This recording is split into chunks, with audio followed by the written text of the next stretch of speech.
Oui, Seigneur, ce matin, sois encore béni et célébré. Tu es digne d'être adoré. Tu es digne d'être glorifié. Tu es celui-là qui a accepté de payer le prix à la croix pour nous, en offrant sa vie en sacrifice. Aucune autre personne n'a été trouvée digne de le faire. Tu es l'agneau de Dieu qui a été immolé pour nous, l'agneau de Dieu qui ôte le péché du monde. Et ce matin, nous voulons encore proclamer ton nom, bénis ton nom, parce que non seulement tu es mort, mais tu es ressuscité et tu vis au siècle des siècles. Ce matin, reçois, Seigneur, la gloire et l'honneur et que ton beau nom soit béni au nom de Jésus. Amen. Que le nom du Seigneur soit béni. Bonjour à chacun, bonjour à chacune.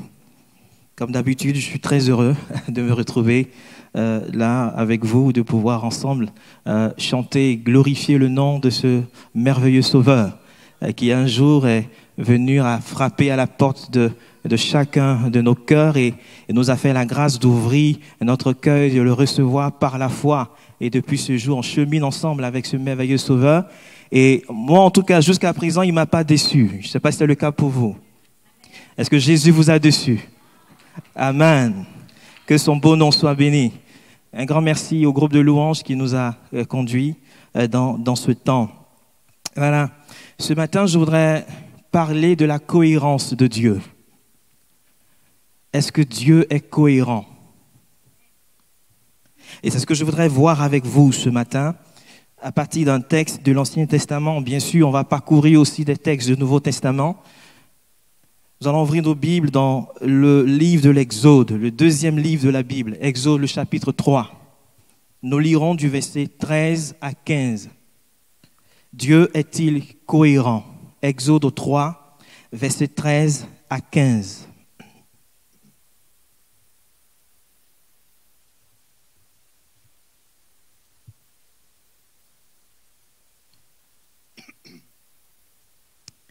Exode 3, 13 à 15. Moïse dit à Dieu, « J'irai donc vers les enfants d'Israël, et je leur dirai, le Dieu de vos pères m'envoie vers vous. Mais s'ils me demandent quel est son nom, que leur répondrai-je? » Dieu dit à Moïse, « Je suis celui qui suis. » Et il ajouta, « C'est ainsi que tu répondras aux enfants d'Israël. Celui qui s'appelle « Je suis » m'a envoyé vers vous. » Dieu dit encore à Moïse, « Tu parleras ainsi aux enfants d'Israël. L'Éternel, le Dieu de vos pères, le Dieu d'Abraham, le Dieu d'Isaac et le Dieu de Jacob m'envoie vers vous. Voilà mon nom pour l'éternité. Voilà mon nom de génération en génération. » Peut-être avant d'aller plus loin, il serait peut-être intéressant de définir déjà ce qu'on entend par le mot cohérence. Et comme on le sait, c'est un mot qui renvoie à la cohésion, un mot qui renvoie à l'harmonie logique ou encore à la liaison entre divers éléments d'un ensemble d'idées ou de faits. Par exemple, lorsqu'on dit d'un discours, lorsqu'on dit d'un argument, lorsqu'on dit d'un texte qu'il est cohérent, cela veut dire que ce discours, cet argument, ce texte, il s'agit d'un discours, d'un texte, d'un argument dans lequel les idées s'agencent de façon logique et sans aucune ambiguïté. Il n'y a pas de contradiction, il n'y a pas de conflit entre les différentes parties de ce texte ou encore de ce discours. Je me souviens lorsque j'étais encore étudiant, que je préparais mon doctorat, mon directeur de thèse me disait toujours, « Joël, lorsque tu rédiges tes textes, lorsque tu ne mets pas écrit les résultats de tes travaux de recherche, mets-toi à la place de la personne qui va lire ton texte. Et sois cohérent dans ta rédaction. Rédige avec clarté, pour que même un lecteur qui n'est pas expert de ton domaine puisse comprendre ce que tu écris, puisse comprendre ce que tu as dit. » Et c'est un conseil C'est vrai, au début, ça n'a pas été évident de le mettre en application. Bien sûr, on tâtonne encore un peu, on rédige des choses, c'est pas très clair, c'est pas très cohérent, mais avec le temps, ça finit par s'affiner. Et c'est un conseil qui me sert encore aujourd'hui, être cohérent dans la rédaction, être cohérent dans l'expression. On peut aussi dire d'une personne qu'elle est cohérente. Elle est cohérente lorsqu'elle fait preuve de logique et de continuité dans ses idées ou encore dans son comportement, lorsqu'elle est constante, lorsqu'elle est fidèle à ses principes et garde la même position depuis le début. Cette personne est cohérente. Malheureusement, il peut nous arriver parfois de faire preuve d'incohérence dans nos idées, d'incohérence dans notre attitude. Parfois, notre comportement peut contredire les valeurs auxquelles nous nous identifions. Et je peux faire le contraire de ce que je dis, je peux faire le contraire de ce que je pense, je peux faire le contraire de ce que j'estime être juste, être correct, être droit. Lorsque c'est le cas, il y a une incohérence dans mes pensées et dans mes paroles, ou encore une incohérence entre mes pensées et mes paroles, ou encore une incohérence entre mes convictions, mes valeurs et les actes que je suis amené à poser. Par exemple, lorsque je dis à quelqu'un « je t'aime », ça arrive souvent de dire « je t'aime » et que mon attitude prouve le contraire de cette affirmation. Dans les actes que je pose, je ne montre pas en réalité que j'aime vraiment, qu'il y a une conformité, une cohérence entre ce que je déclare et les actes que je pose. Ma bouche proclame le pardon, mais mes actes montrent que je n'ai pas vraiment pardonné à celui qui m'a fait du tort, à celui qui m'a offensé. Il y a incohérence, il y a contradiction. Et je voudrais donner un exemple peut-être dans la Bible d'un personnage assez important que nous connaissons, qui a fait preuve d'incohérence. Et on trouve cela dans Galates 2, du verset 11 à 21. On ne va pas le lire. Dans ce texte, on a l'exemple de cet homme-là dont les actes contredisaient ses convictions, dont le comportement s'est avéré et contraire à la vérité de l'Évangile. Et c'est un personnage que nous connaissons bien, qui se nomme Pierre ou Céphas. Et il est dit qu'il s'est rendu pour la première fois dans une ville nommée Antioche. Et en fait, dans la ville d'Antioche, il se trouvait une assemblée locale, une église locale. Un peu comme si vous arrivez dans l'agglomération de Bordeaux, vous trouvez l'église, l'assemblée locale Bordeaux République. Donc, dans cette ville d'Antioche, il y avait une assemblée locale qui était constituée principalement de croyants, de chrétiens d'origine non juive, de chrétiens d'origine païenne. Et lorsque Pierre s'est rendu dans cette assemblée locale, il est dit qu'à un moment donné, il a partagé un repas. Il a mangé avec ces chrétiens non juifs d'origine. Il a partagé ce repas en toute liberté. En toute liberté. Il était assis à table avec eux et il mangeait tranquillement en toute liberté. À un moment donné, il est parlé des gens de l'entourage de Jacques qui sont descendus de Jérusalem jusque dans la ville d'Antioche.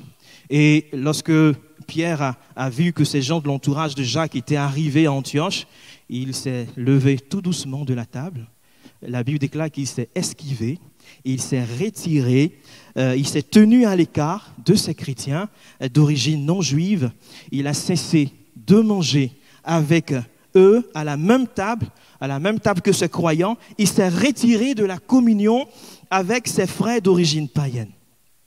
En fait, ces gens de l'entourage de Jacques étaient d'origine juive. C'était des gens qui étaient très attachés aux observances légales.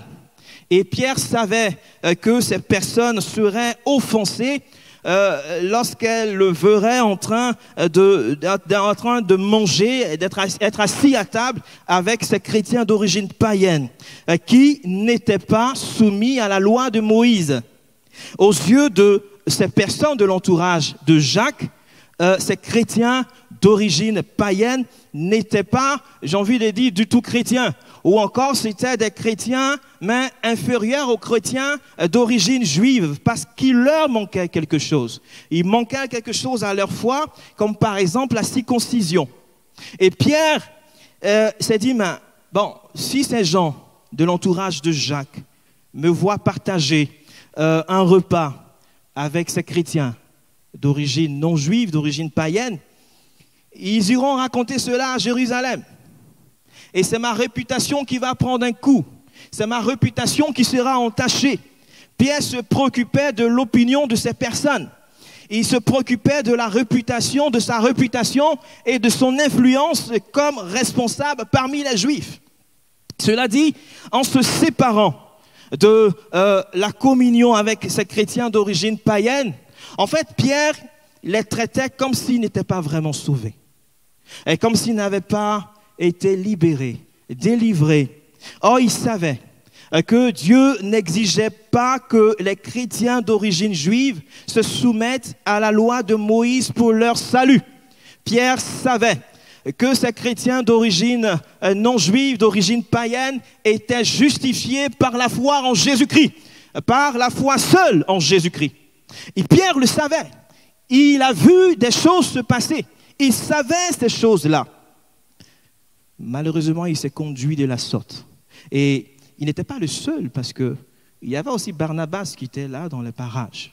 Il y avait aussi d'autres croyants d'origine juive qui étaient là aussi dans les parages, qui ont été influencés par l'attitude hypocrite de Pierre et qui ont suivi l'exemple de Pierre. Mais il y a un autre également qui était présent, l'apôtre Paul, qui lui ne s'est pas laissé distraire par ce qui se passait. C'est vrai que pour Pierre, il voulait passer inaperçu. Les gens de l'entourage de Jacques arrivent, ils se lèvent tout doucement de la table, ils se retirent, et d'autres font comme lui, comme Barnabas et d'autres juifs. Mais Paul a suivi ça. Il a suivi, et cette attitude incohérente de Pierre l'a amené à le confronter avant que la situation ne s'aggrave. Et voici ce que Paul a dit à Pierre. Voyant qu'il ne marchait pas droit selon la vérité de l'évangile, je dis à Céphas en présence de tous, alors que lui, il faisait ça discrètement, mais Paul l'a repris en présence de tous. Si toi, qui es juif, tu vis à la manière des païens et non à la manière des juifs, pourquoi forces-tu les païens judaïsés? Et Pierre était en contradiction totale avec lui-même, en contradiction totale avec la vérité de l'évangile. Bien-aimés frères et sœurs, on pourrait peut-être tirer pas mal de leçons et dire beaucoup de choses par rapport à ça, mais comme ce n'est pas ce qui est vraiment au cœur de mon message ce matin, mais ce que je peux peut-être dire en termes d'application pour nous, c'est que il est important pour chacun d'entre nous de ne pas être en contradiction avec lui-même. Ne soyons pas en contradiction avec nous-mêmes. Ne soyons pas en contradiction avec nos convictions chrétiennes. Ne soyons pas en contradiction avec la vérité de l'évangile. Ne soyons pas en contradiction avec cela. Bien-aimés, je ne peux pas proclamer que Jésus est Seigneur et ne pas le laisser avoir le contrôle de ma vie. Je ne peux pas proclamer que Jésus est Seigneur et ne pas le laisser exercer pleinement sa seigneurie sur tous les aspects de ma vie. Sinon, il y a contradiction. Sinon, il y a incohérence. Je ne peux pas prétendre croire en un Dieu qui est amour et chanter, proclamer haut et fort que Dieu a tellement aimé le monde qu'il a donné son Fils unique afin que quiconque croit en lui ne périsse point mais qu'il soit sauvé. Croire et proclamer cela et ne pas aimer mon prochain.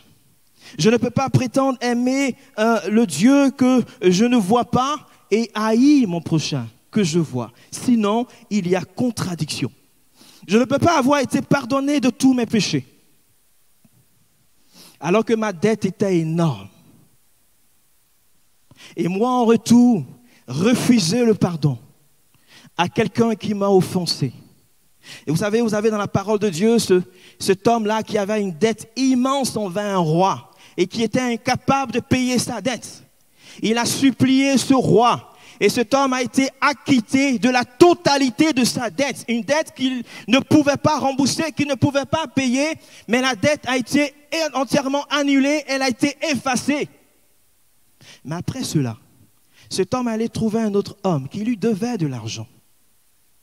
Supposons que cet homme devait 1 million d'euros, mais en tout cas la dette était immense, une dette qu'il ne pouvait pas rembourser.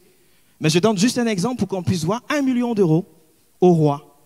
Le roi a effacé toute la dette. Mais lui, on lui devait 5 euros seulement. Et il allait attraper le monsieur qui lui devait cet argent, rembourse-moi mon argent. Le monsieur n'avait pas de quoi payer, rembourser sa dette. Ce monsieur a été jeté en prison. Cet homme a refusé carrément de pardonner. Bien-aimés frères et sœurs, et parfois je pense qu'on est aussi pareil parce que Dieu, la dette du péché, Dieu l'a entièrement effacée, Dieu l'a totalement effacée grâce à l'œuvre de la croix, grâce à ce que Jésus a fait. Mais parfois les gens nous doivent juste un peu, ils nous ont offensés et on refuse de pardonner. Et ils sont comme dans la prison de nos cœurs parce qu'il y a un manque de pardon, il y a incohérence. Je confesse que de ma bouche que rien n'est impossible à Dieu. Et qu'il est capable de tout accomplir, de tout faire. On le chante, on le proclame, mais je doute dans mon cœur qu'il est capable d'agir dans telle situation, dans tel domaine de ma vie. Bien-aimé, la marche dans la foi, la vie en Jésus-Christ doit être cohérente avec la vérité de l'Évangile. Parfois, on s'identifie à certaines valeurs, on s'identifie à certains principes, mais comme Pierre, nous sommes en contradiction avec nous-mêmes. Nous sommes en contradiction dans nos rapports les uns avec les autres. Il y a parfois de l'ambiguïté dans notre relation avec Dieu. Il y a parfois de l'ambiguïté dans notre comportement, de la contradiction de notre comportement. On sait ce qui est bien, ce qui est correct, ce qui est juste, ce qui est conforme à l'Évangile, mais on agit à l'opposé de ce que nous savons être juste, à l'opposé de ce que nous savons être correct. Je ne sais pas pour vous, mais moi en tout cas, il me paraît difficile de faire confiance à quelqu'un d'incohérent. Il me paraît difficile de faire confiance à quelqu'un d'incohérent. Imaginons un seul instant que vous devez signer un contrat, peut-être un contrat de travail, et puis en lisant le contrat attentivement, vous constatez qu'il y a des incohérences dans le contrat. Ne serait-ce que peut-être au niveau du salaire auquel vous devez être rémunéré, qui est en dessous du minimum légal, par exemple. Il y a une incohérence au niveau peut-être de vos jours de RTT, de congés, etc. payés. Il y a une incohérence à divers endroits peut-être de ce contrat. Que feriez-vous? Est-ce que vous allez, en dépit de ces incohérences, signer tout de même le contrat? Ou bien peut-être souligner ou signaler ces incohérences et pour voir si ces incohérences peuvent être corrigées? Vous devez vous engager dans une relation avec quelqu'un et vous vous rendez compte que cette personne a un comportement, cette personne est incohérente dans son comportement, elle est incohérente dans son attitude. Que feriez-vous? Est-ce que vous allez tout de même vous engager ou peut-être vous donner un temps encore supplémentaire, je dirais, de réflexion pour vraiment voir si je m'engage ou si je ne m'engage pas, ou bien je m'engage les yeux fermés. On vous donne un bilan comptable parce que vous êtes le responsable d'une association ou bien d'une entreprise et le directeur financier vous donne le bilan de l'année, bilan financier, bilan comptable. Mais vous voyez qu'il y a des incohérences. Des incohérences dans les chiffres, dans le bilan qu'il vous présente. Et vous serez sans doute d'accord avec moi pour admettre que l'absence de cohérence ne rassure pas du tout. Ne rassure pas du tout. Un discours incohérent, un texte incohérent, un contrat qui n'est pas cohérent, ça ne rassure pas. Et lorsqu'une personne n'est pas cohérente dans ses propos, lorsqu'on n'est pas cohérent dans son attitude, on a tendance à se méfier, on a tendance à faire, je dirais plutôt attention, à douter de ses propos. Il y a de l'ambiguïté, il y a des contradictions dans ce qu'elle dit ou dans ce qu'elle fait, dans ses actes, dans ses comportements, dans son comportement. Il y a une absence de clarté et parfois cela peut cacher, cela peut dissimuler un mensonge. Bien-aimés frères et sœurs, la réalité est tout autre avec le Dieu de la Bible. Parce que lui, il est toujours cohérent. Il est cohérent dans son caractère. Il est cohérent dans ses desseins.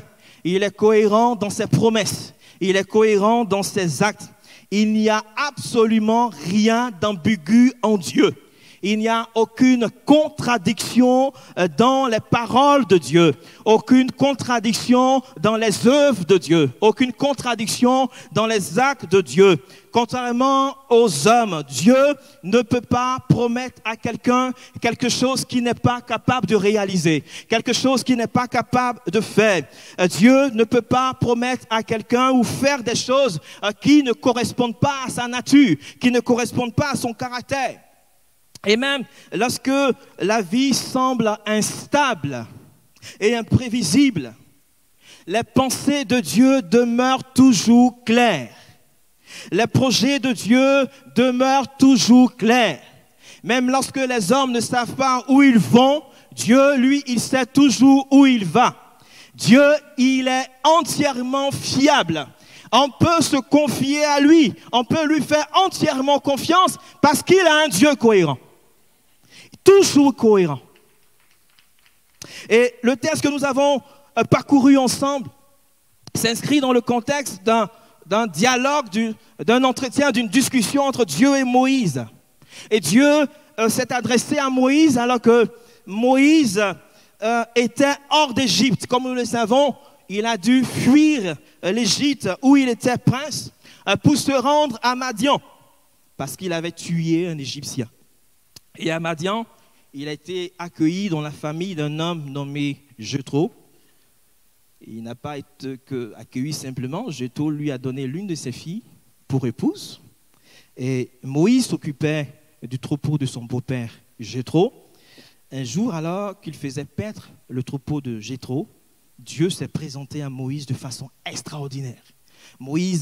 Dieu est apparu à Moïse sous la forme d'un buisson qui était tout en feu, mais qui ne se consumait pas, comme il est dit dans la parole de Dieu, toujours dans Exode chapitre 3. Et Moïse, qui, c'est vrai, habitué au désert, à paître le troupeau de son beau-père dans ce désert, il a trouvé ce phénomène assez étrange, inhabituel. Et il est dit qu'il s'est détourné pour aller voir ce qui se passait.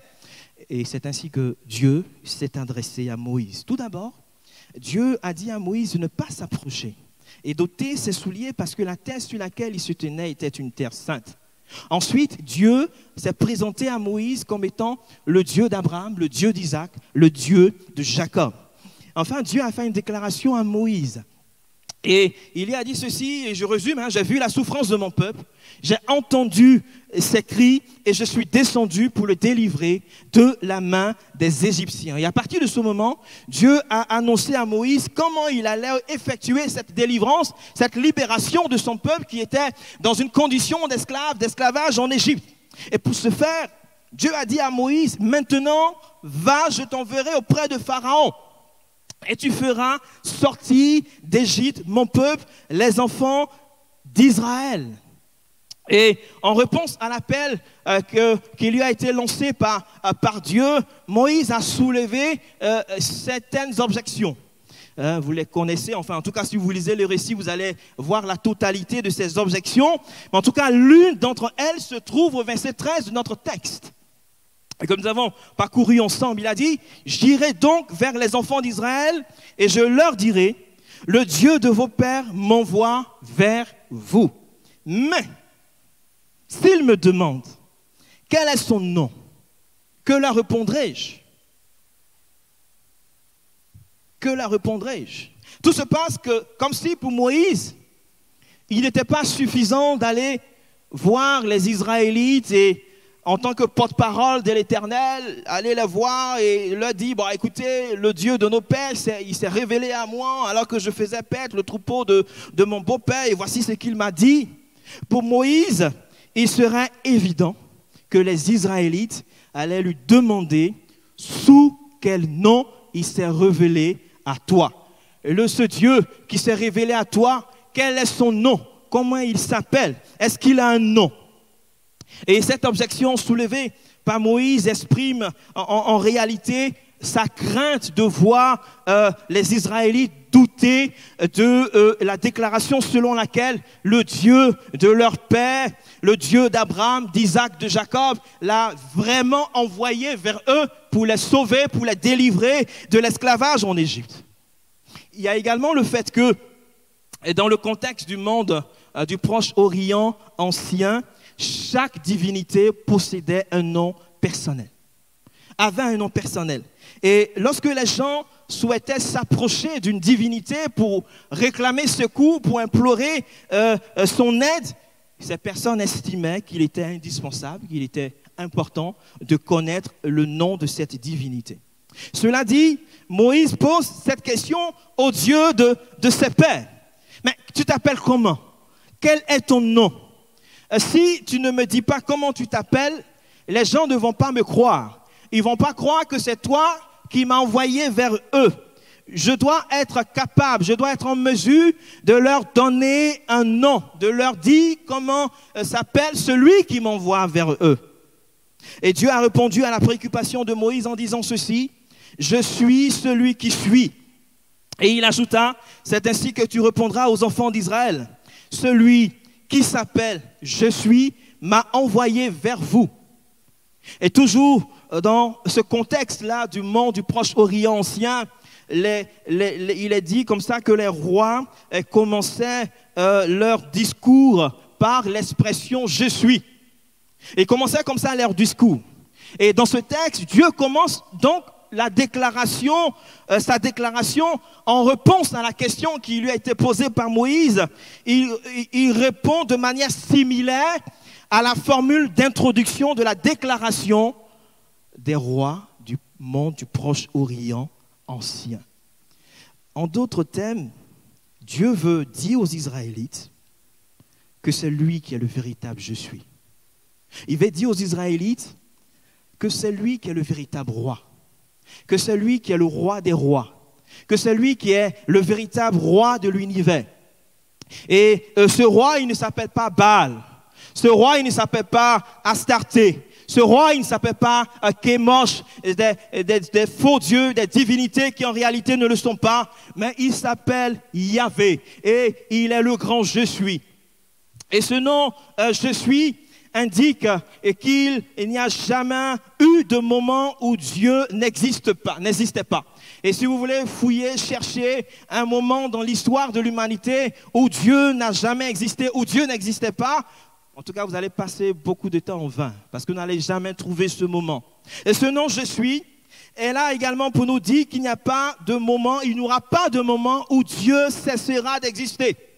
Parce que tout simplement, Dieu, il est l'être qui est éternellement présent. Il est le grand je suis. Il n'a ni commencement, il n'a ni fin. Il est immuable. Il ne change pas. Il demeure le même d'âge en âge. Il demeure le même d'éternité en éternité. Et il est cohérent. Ce nom indique aussi que Dieu est entièrement autosuffisant. Dieu ne dépend d'aucune personne. Il ne dépend d'aucune ressource pour son existence, d'aucune ressource extérieure à lui-même pour son existence. Il est entièrement autosuffisant. Bien-aimés frères et sœurs, et peut-être que si Dieu se présente là à vous et que vous demandez à Dieu, bon Dieu, est-ce que tu peux dédicacer ma Bible? Hein? Est-ce que Dieu, tu peux signer ma Bible? Qu'est-ce qu'il va signer d'après vous? Il va mettre son nom. Il va signer Yahvé. Parce qu'il s'appelle Yahvé. C'est son nom. Et cette réponse également de Dieu à Moïse nous dit en fait que, nous apporte une information intéressante que Dieu, il a un nom. Dieu a un nom. Le Dieu que nous prions, le Dieu que nous adorons, que nous chantons, il a un nom. Cela veut dire que lorsqu'on parle de Dieu, lorsqu'on parle de Yahvé, on ne parle pas en fait d'une réalité qui est abstraite. On ne parle pas d'un être qui est impersonnel. On n'est pas dans quelque chose qui est flou, quelque chose qui manque de clarté, quelque chose qui n'est pas clair. On parle d'un être personnel, d'un être, d'un Dieu qu'il est possible de connaître comme une personne, comme tout être qui possède un nom personnel. Je m'appelle Joël Aka. Vous connaissez mon nom. Et si vous voulez me connaître, vous avez la possibilité de le faire. Mais en tout cas, j'ai un nom personnel et il est possible de me connaître. Dieu a un nom personnel et il est possible de le connaître, de connaître ce Dieu vivant et vrai. Et ce matin, je veux peut-être dire à quelqu'un que tu peux connaître Dieu. Tu peux le connaître. Il s'appelle Yahvé. Il est l'être qui vit de lui-même. Il est l'être qui vit par lui-même.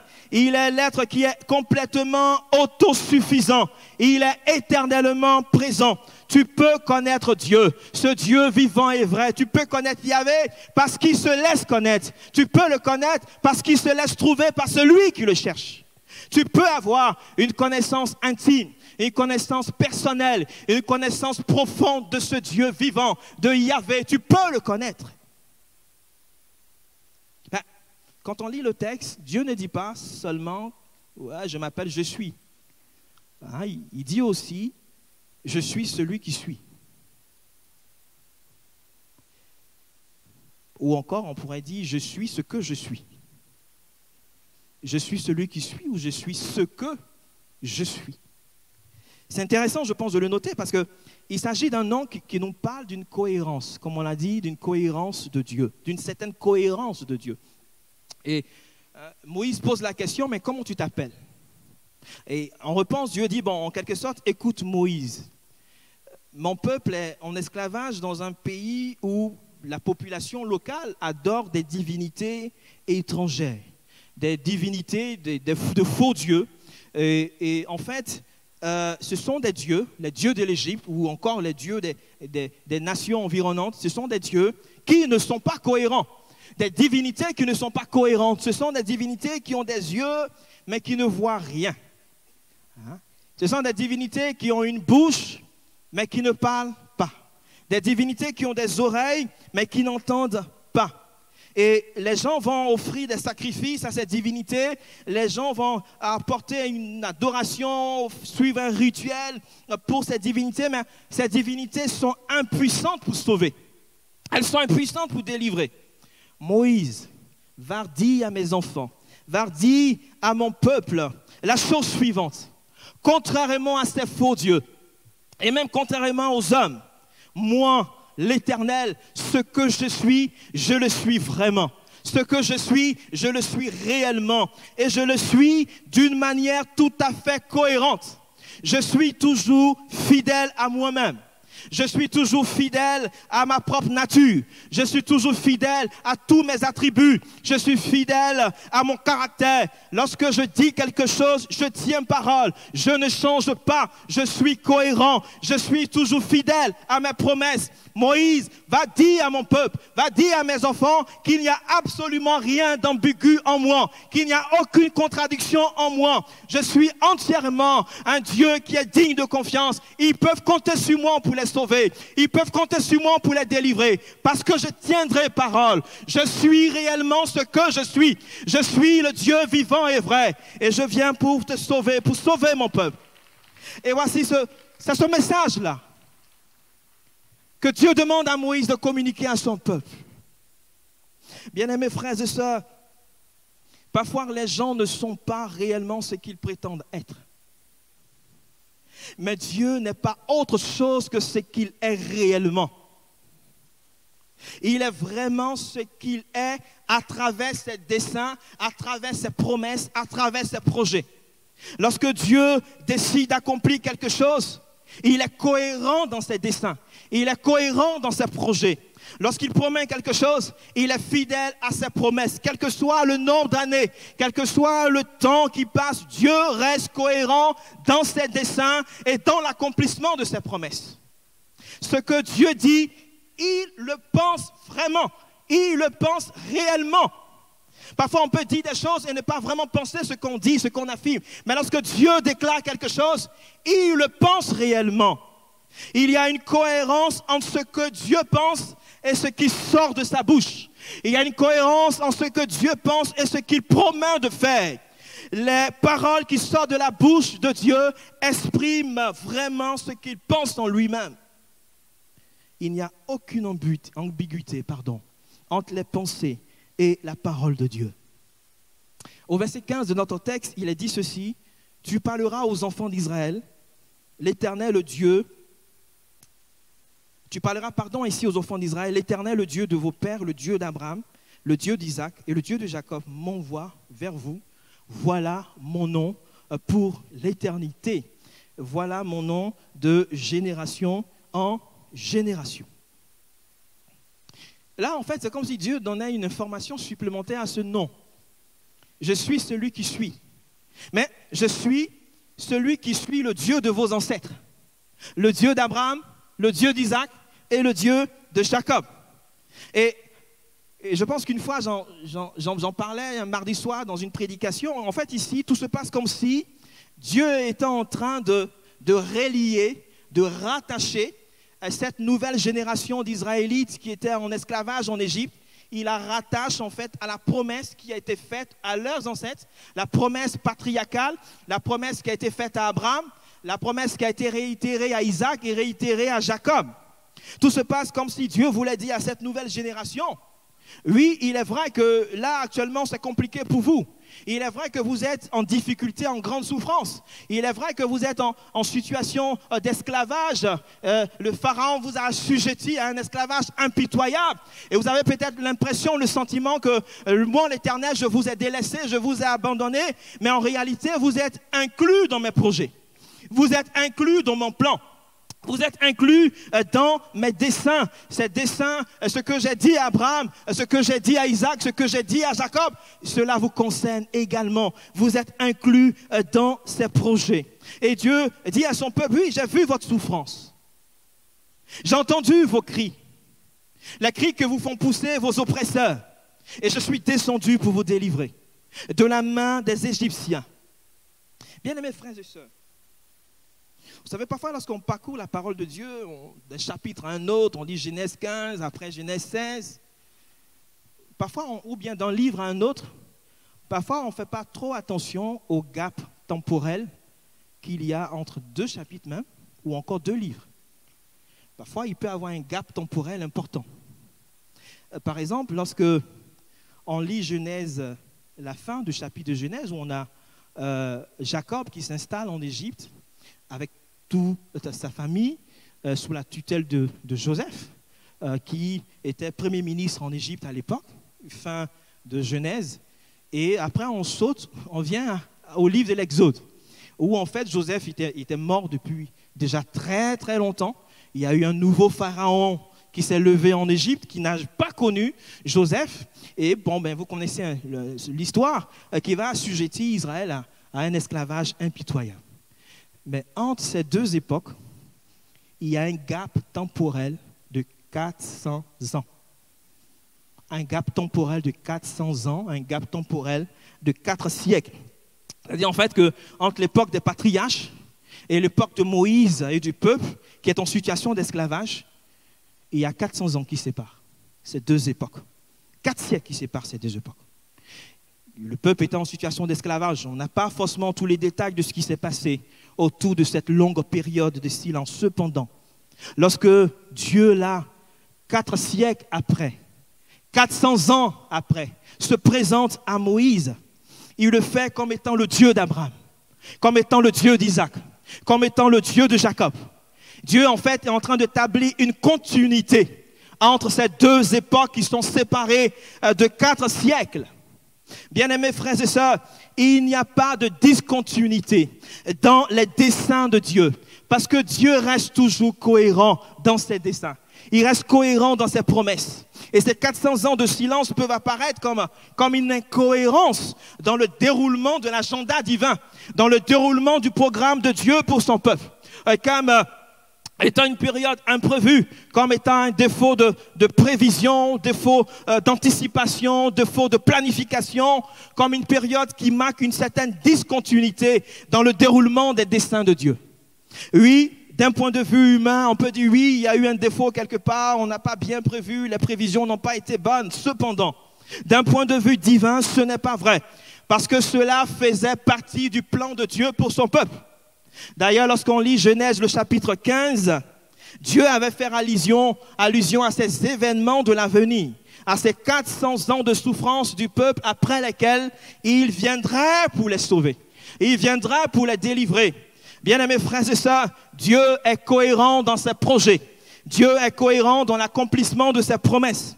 Et peut-être que Dieu te semble silencieux alors que comme Israël, tu es en souffrance. Dieu te semble silencieux alors que tu cries à lui, Dieu, au secours, j'ai besoin d'aide, viens me délivrer. Tu cries à lui. Dieu te semble silencieux alors qu'en ce moment, tu as besoin d'une direction, d'une parole de sa part. Et peut-être que cela te semble incohérent de la part de Dieu. Parce que tu te dis, mais Dieu, il parle. Dieu, il s'exprime. S'il parle, mais pourquoi j'ai l'impression qu'il ne me dit rien? Pourquoi ce silence de la part de Dieu? Et peut-être que depuis un moment, tu es dans l'incompréhension. Mon frère, ma soeur, permets-moi simplement de te dire ce matin que ce qui te semble être un silence de la part de Dieu n'est pas synonyme d'incohérence de la part de Dieu. Ce n'est pas synonyme d'inactivité ou encore d'inaction de la part de Dieu en ta faveur. Ce n'est pas parce que Dieu t'a oublié. Ce n'est pas parce que Dieu t'a délaissé. Ce n'est pas parce que Dieu t'a abandonné. Ce matin, je veux simplement t'encourager, mon frère, ma soeur, en te disant ceci: continue de faire confiance à l'Éternel. Continue de faire confiance à Dieu. Ne baisse pas les bras. Attends-toi à Dieu parce qu'il est cohérent dans le déroulement de ses projets pour ta vie. Il est cohérent dans l'accomplissement de ses promesses pour toi. Dieu n'a pas encore dit que c'est la fin. Dieu n'a pas encore dit son dernier mot. Tu peux faire confiance à ce Dieu. Vous savez, parfois on se dit, mais Dieu, tu faisais de grandes choses dans l'ancienne génération, alors que la nouvelle génération est comme elle aussi en situation d'esclavage. Elle est dans une grande souffrance. Et Dieu, tu sembles silencieux. Dans l'ancienne génération, Dieu, tu as rendu Sarah capable d'enfanter, alors que son mari et elle ne pouvaient pas avoir d'enfants. Pareil pour Rebecca et Isaac. Et dans l'ancienne génération, Jacob a lutté avec Dieu et il a été vainqueur. Il a vécu cette expérience extraordinaire. Et Dieu a changé son nom et il dit, tu ne t'appelleras plus Jacob, mais tu t'appelleras Israël. Et dans ma génération, merci beaucoup. Je transpire, hein. Ouais. Je me suis un peu. Merci beaucoup. Dans ma génération, je m'ennuie un peu quand même. Parce que je ne vois pas ces belles choses extraordinaires. J'ai l'impression qu'il ne se passe pas grande chose, que Dieu n'agit plus comme il le faisait auparavant. Et peut-être que parfois, vous savez, on a toute une lignée peut-être de parents, enfin d'ascendants, je dirais, qui croyants, qui ont vécu des choses extraordinaires. Et peut-être que tes parents, tes grands-parents ou arrière-grands-parents chrétiens t'ont raconté des choses merveilleuses, des expériences extraordinaires avec Dieu. Mais toi, dans ta génération, tu as le sentiment que ce n'est plus le même Dieu qui est encore présent aujourd'hui. Ce matin, peut-être que le Seigneur te dit à toi aussi, je suis le Dieu d'Abraham, je suis le Dieu d'Isaac, je suis le Dieu de Jacob. Je suis le même Dieu encore aujourd'hui. Je suis cohérent. Je n'ai pas changé. Il n'y a pas de changement, il n'y a ni changement, ni ombre de variation en moi. Tu peux me connaître en tant que personne et tu peux faire de belles expériences avec moi dans ta génération. J'ai été le Dieu des pères, je suis aussi le Dieu, le même Dieu dans cette nouvelle génération. Il n'y a pas un Dieu spécifique à une génération passée et un Dieu spécifique à une génération nouvelle. C'est le même Dieu, parce qu'il est cohérent.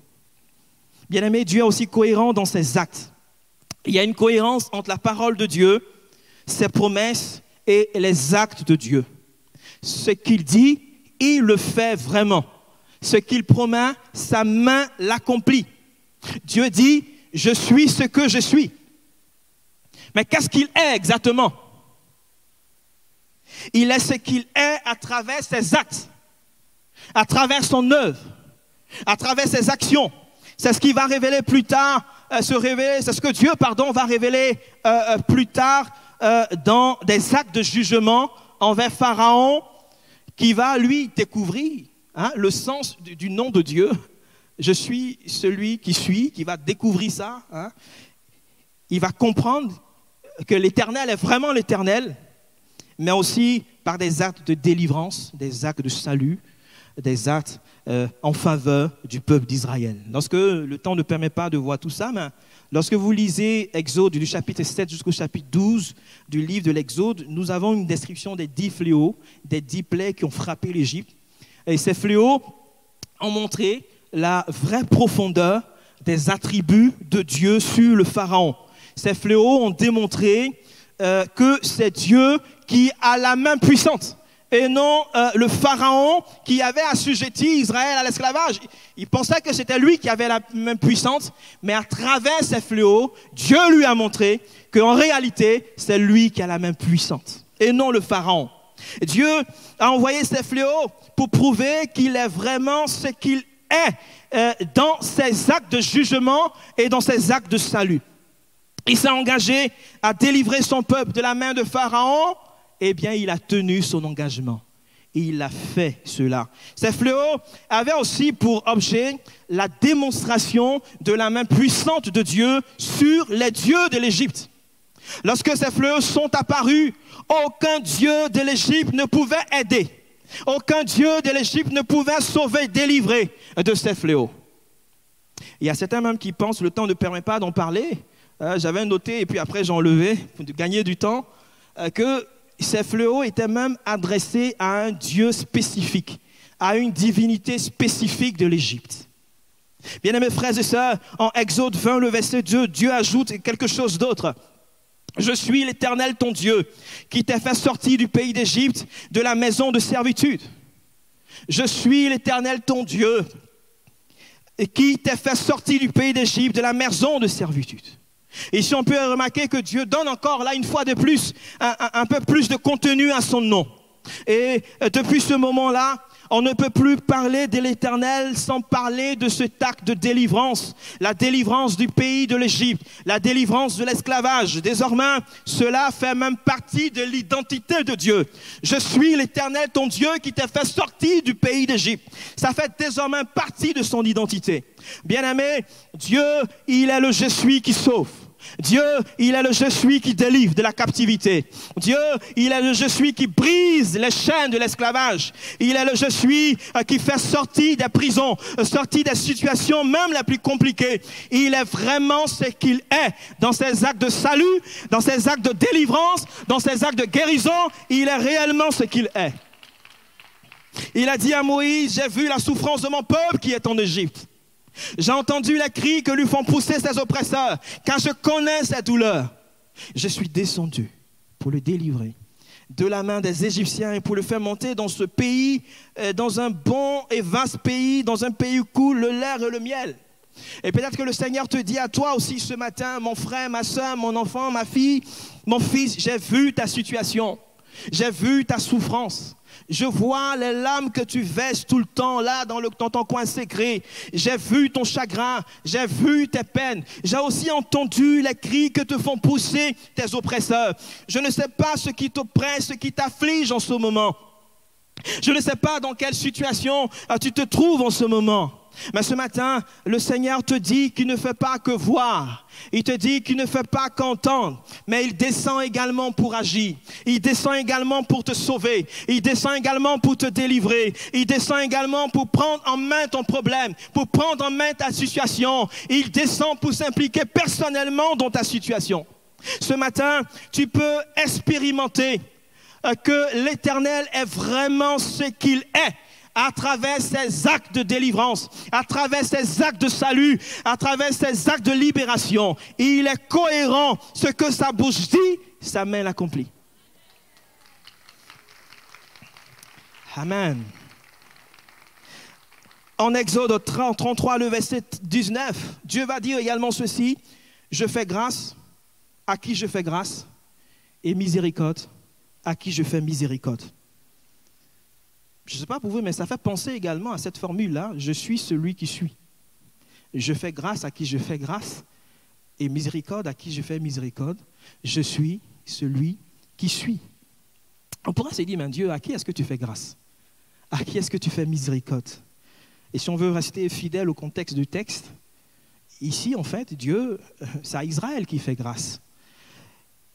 C'est à Israël que Dieu a décidé de faire grâce et miséricorde. Pour autant, nous ne sommes pas, nous aussi, exclus de la grâce de Dieu. Nous ne sommes pas exclus de la miséricorde de Dieu. Et lorsque Dieu décide de faire grâce ou miséricorde, il le fait vraiment. Parce qu'il est vraiment ce qu'il est. Il est cohérent, comme on a dit, dans ses actes. On peut compter sur lui. Mon frère, ma soeur, le Seigneur peut-être te dit également à toi ce matin, je fais grâce. À qui je fais grâce? Il te dit peut-être à toi aussi ce matin, je fais miséricorde. À qui je fais miséricorde? Il veut agir en grâce envers toi. Tu peux compter ce matin sur sa grâce. Tu peux compter ce matin sur la miséricorde de Dieu. Parce qu'il est vraiment ce qu'il est. Il est un Dieu de miséricorde. Il est un Dieu de grâce. Aujourd'hui encore, il est un Dieu de grâce et de miséricorde. Je suis ce que je suis. Je n'ai pas changé. Tu peux toujours compter sur moi. Je suis fidèle. Je suis cohérent. Je suis fiable. Je voudrais conclure avec une question. Et celle que nous nous sommes posées, je dirais, tout à fait au début, est-ce que Dieu est cohérent? Dieu est-il cohérent? On peut aller loin, je dirais, dans le raisonnement. Et là, ce matin, je n'avais pas la prétention de dire qu'on a abordé tous les aspects. On a juste, je dirais, vu ensemble un aspect. Mais est-ce que Dieu est resté cohérent à travers l'histoire? Est-ce qu'il est resté cohérent à travers l'histoire?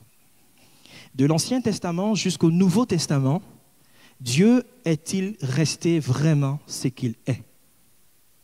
Est-ce qu'il est resté vraiment? C'est une vaste question, une question aussi intéressante, pertinente, à laquelle je ne répondrai pas entièrement.